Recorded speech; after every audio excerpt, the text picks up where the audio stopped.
लग्नानंतर होईलच प्रेम या मालिकेच्या आजच्या एपिसोडमध्ये धमाकेदार असे रिव्ह्यू ऐकणार आहोत. आपण बघतो की ज्या मुलाला किडनॅप केलेलं असतं त्यांच्या शोधामध्ये ही जीवा आणि नंदिनी असते. पण आता त्यांना एका अननोन नंबरवरनं फोन येतो. त्यामुळे ते आता जीवाला म्हणते की अननोन नंबरवरनं फोन येतो आहे. आणि जीवा लगेच म्हणतो की स्पीकरवर टाक, बघ कोण आहे. आणि तिकडनं नंदिनी हॅलो म्हणते. तिकडनं तो म्हणतो की ज्यात शिरतंय ते सैतानाचा गर्भ आहेत, लगेच मागे व्हा.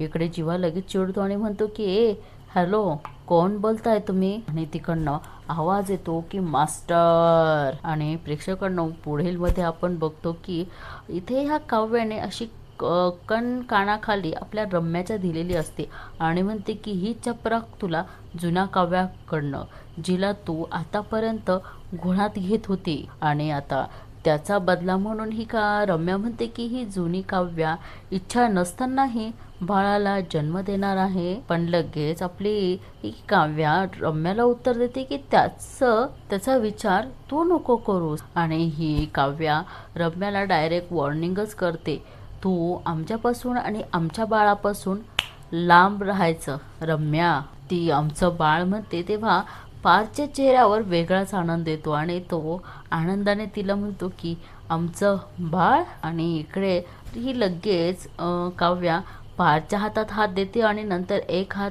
तिच्या पोटावर म्हणजे ज्या बाळावर असा ठेवते. आणि इथेच मालिकेचं टायटल सॉन्ग देखील लागतं, लग्नानंतर होईलच प्रेम. आणि इथेच मालिकेचा एपिसोड संपतो. धन्यवाद.